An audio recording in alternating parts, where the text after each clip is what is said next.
For anyone that don't know me, I'm Ashtyn Michael. I firstly run a organization, record label called Heaven Culture Music. Our heart and our desire is to see the next generation of creatives develop, lead people in worship and in song, release songs, release resources that help build the church creatives. I also run a luxury fashion brand called Michael and Co, which we are in the process of still building. And our heart for that is a social luxury fashion brand where we commit to clothing homeless people on every purchase. So our heart and a desire to see homeless people back into society. And then finally, where I am in this beautiful office, I'm also the worship pastor at a church called One Church in Leicester. I've been doing that for about 5 to 6 months now. Incredible place. Well, thanks so much for having me. So I'm going to be talking about the 8 key principles of leadership as a Christian entrepreneur.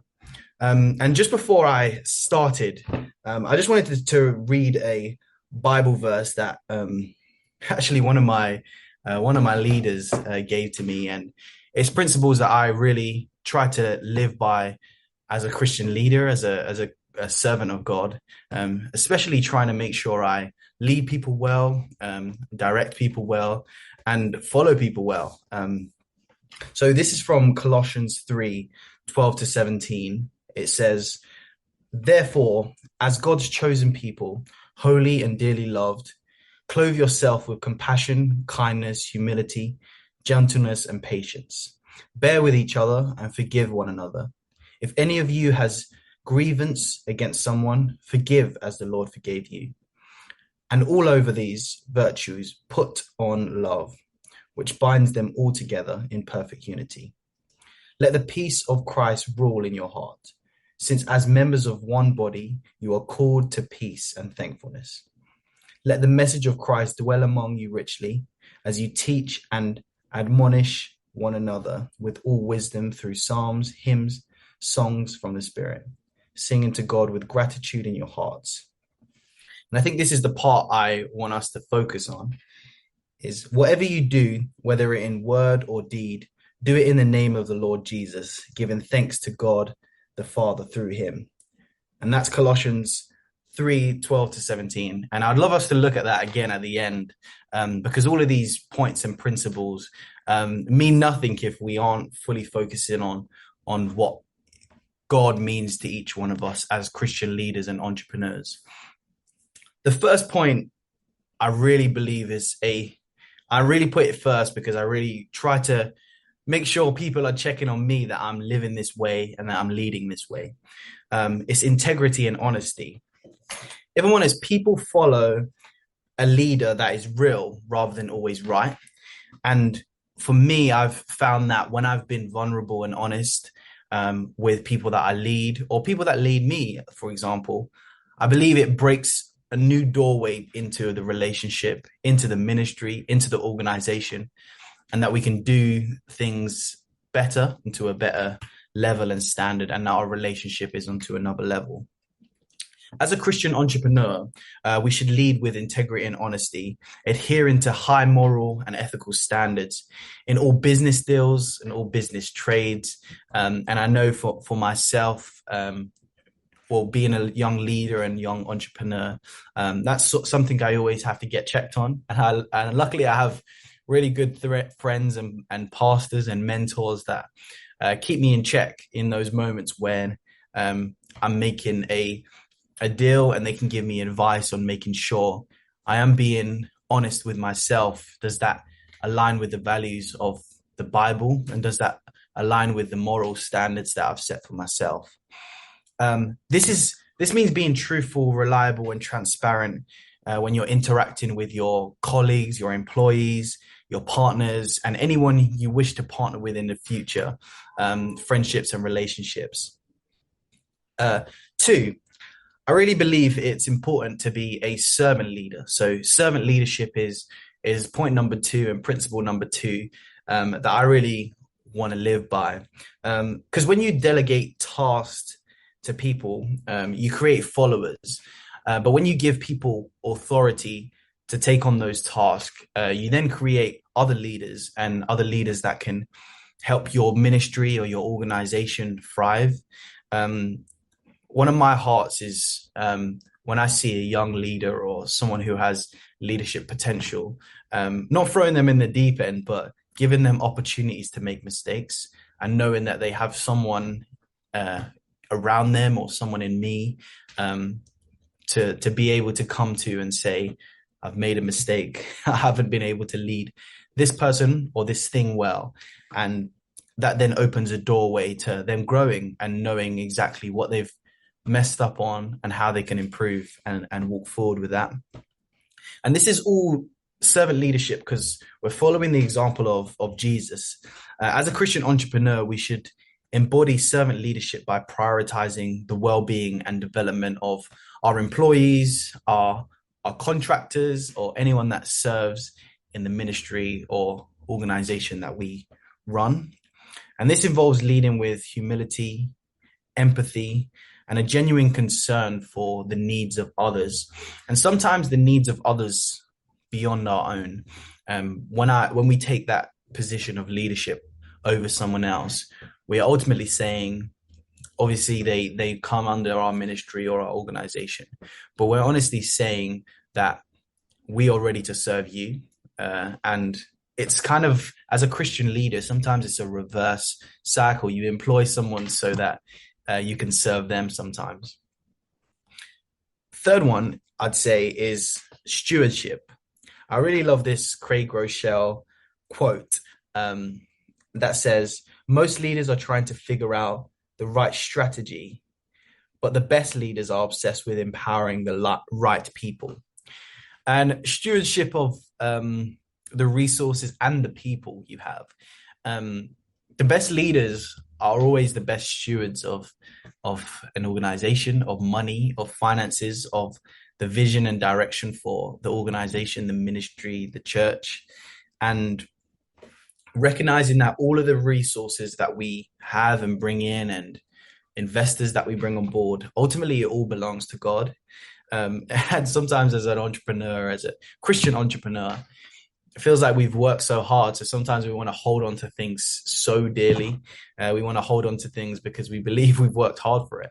And in most cases, we have worked hard, but we're working hard in the footsteps of what God has already laid out for us. So ultimately, everything does belong to God. Us as Christian entrepreneurs, we should practice responsible stewardship in management of finances or human resources and management of looking at ethical stewardship. So that could be if we're making a business deal that doesn't go too well with what our moral standards are. I believe that's stewarding the right business deal correctly and stewarding your values of the organization or church or business. Four, I believe is excellence. Striving for excellence in all aspects of business is a key principle for Christian entrepreneurship. Referring back to the Bible and the life of Jesus, obviously Jesus was a tradesman, so he was a carpenter. And I do think that he would have done his job very well and he would have tried to do it to a high standard. And I'm not saying we as entrepreneurs should strive for perfection, because ultimately perfection doesn't ever come. We only find perfection in the body of Jesus, and we are Jesus, luckily. We get to trust him. We get to put all of our expertise in what he does. And this involves pursuing quality, innovation, and continuous improvement while still honoring God. And while we deliver all the key deliverables that we do need to deliver. So if you've got deadlines for clients, maybe you're a fashion designer, maybe you're a warehouse owner and you've got lists and lists of things that need to be out on time, still making sure you are following the quality that you've set originally and what people know you for. You want to keep that continuous. So I believe excellence is a key to Christian entrepreneurship. Five, I believe, is compassion, ethical, and social responsibility. A Christian entrepreneur should demonstrate compassion and social responsibility by engaging in philanthropy and community service. So, how is your business organization um, empowering the community? How is it empowering the church? How is it empowering anyone around you that needs to benefit from your business? Is your business making an impact in the gap in the market that you found? Um, and we need to be entrepreneurs that are innovators and that we contribute to the well-being of society. And some jobs and some businesses that you guys may be owning, it could be harder to do that, but seeking the Lord in those things.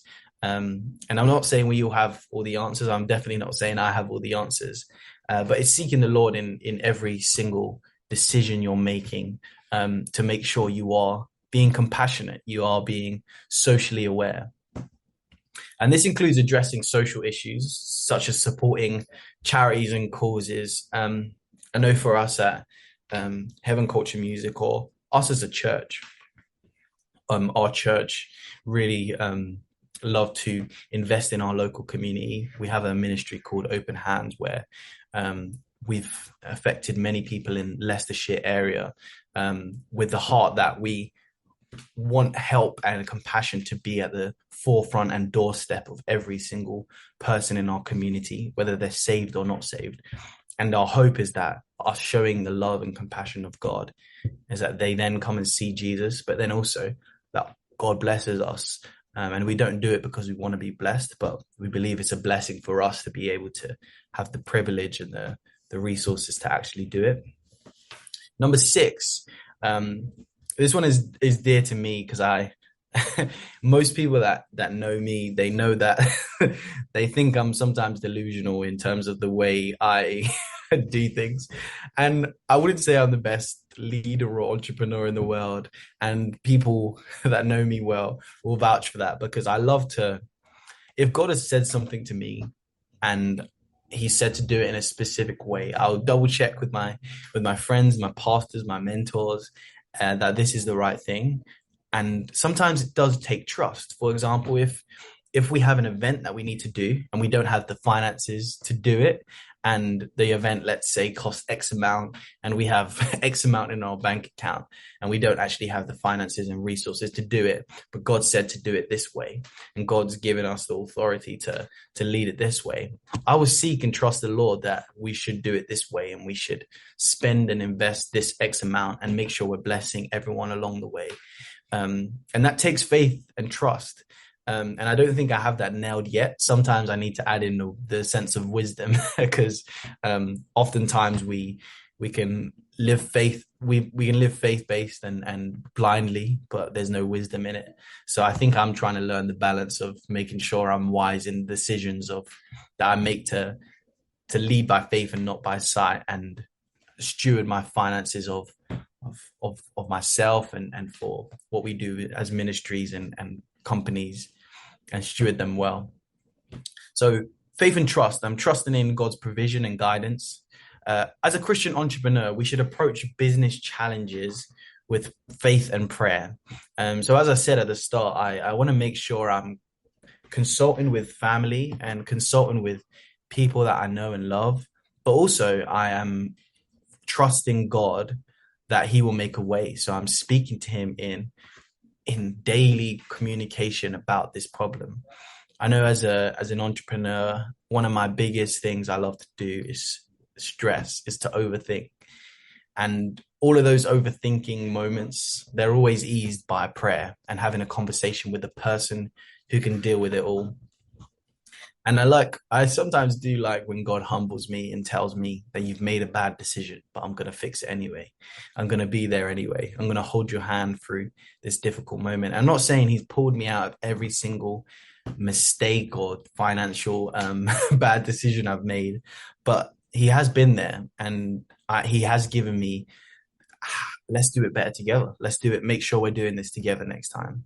And as a Christian entrepreneur, we should cultivate an environment of trust and mutual respect within our organizations and communities, that we all know that we have a mutual trust in God. And so that each person that follows us know that we're trying to follow and trust God. And so sometimes when things feel like they're up in the air and they know that I'm still praying and seeking the Lord for it, that's not an excuse or a cop out for missing deadlines, but they will understand that that's where your heart is, and they'll know that every intention and decision that you make is with the faith and trust that you are praying and trusting the Lord for. Number seven is I had to change this because I really wanted to make sure it was fully about God. I don't want to like step around the idea, but it's holiness in leadership. So as well as upholding ethical leadership principles, because they are paramount to us being Christian entrepreneurs, and we need to be holy. We need to be following what God has said in the Bible, and He always rewards those things of faithfulness. This involves many things as being a leader that is seeking holiness. It involves making decisions based on ethical principles rather than financial gain. It involves standing up against corruption and injustice when it feels like that deal or partnership is going to be more beneficial to the growth of the company. It involves upholding moral values even in challenging business situations. I can rethink moments back in my life where an investor or a friend has said, "Oh, I really love what you're doing. I'd love to invest this amount," but it comes with strings attached, and it comes with their idea and model of the way it should be led, and their moral compass is very off from what I am thinking, and also they're not following Jesus, so they're not following what Jesus wants to do with those funds. So oftentimes it's a difficult one because it's whether you take the money to do the thing that you feel like God is saying, or it's whether you don't take the money and follow the thing that you feel like God is saying. So sometimes you're in a predicament, but I always say trusting God and holding to what the Bible says may not feel like it's right in the short term, but will always uphold in the long run. And number 8 is a gospel-centered mission.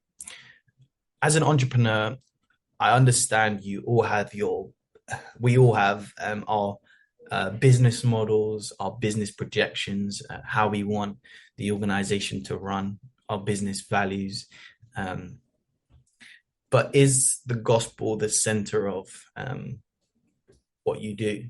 I can recall last year, I worked part-time, well, nearly full-time in sales in B2B, so business to business sales.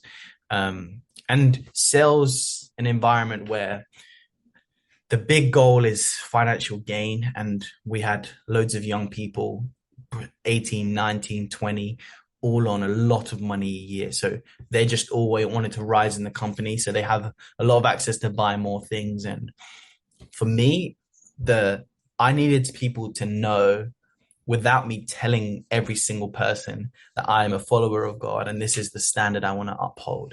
So there was moments where they would offer me specific drugs, or they would offer me promotions and things like that.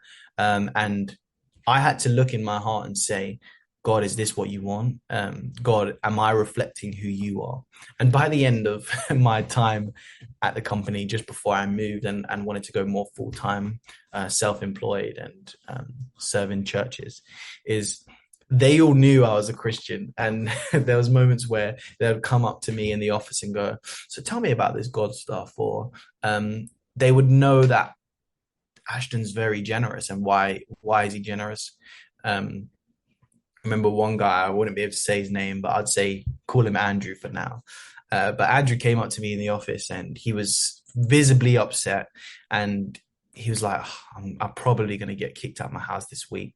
I'm 3 months late on rent. And I don't know why he was telling me for the life of me. But in that moment, God reminded me, this is what you're here for. And I was just questioning God in those moments. And um, I gathered a few of us to help him cover those 3 months of the rent and the next 2 months to make sure he was set for 5, 6 months of rent.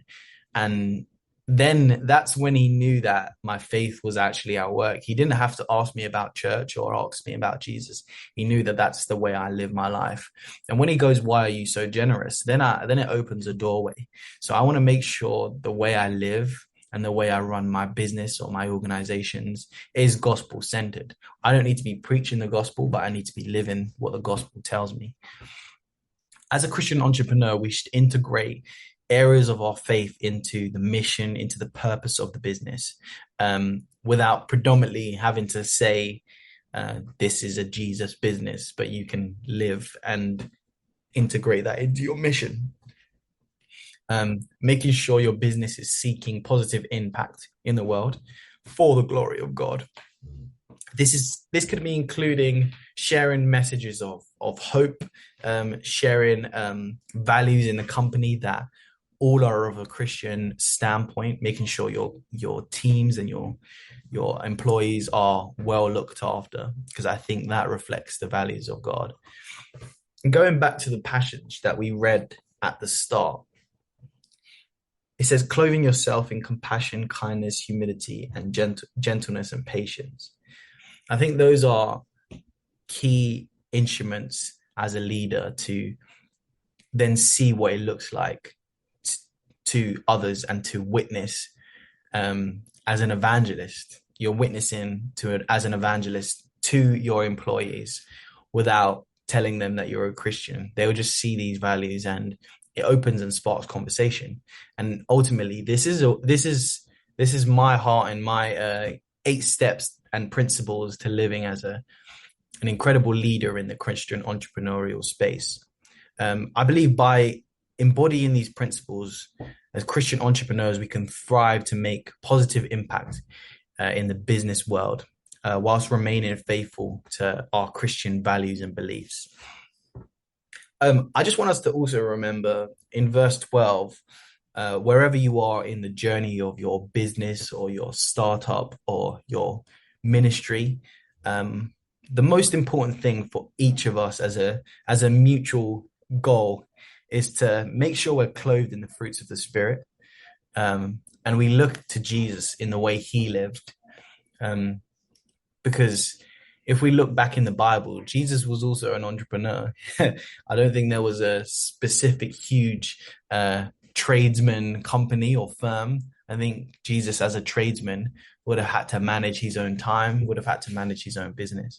And so seeing how Jesus lived, he lived as a witness to his Father. And I think that's part of our call. I just want to read one more quote from Craig Rochelle. As it says, "As leaders, we may teach what we know, but we reproduce who we are." So a lot of these points I spoke about, specifically the first point on integrity and honesty, people that we lead will take on those key points of how you lead, and they'll go lead others in your organization or your ministry like that. And if one of your main principles in the way you lead is being an integral and honest leader, then that is the way they will lead others.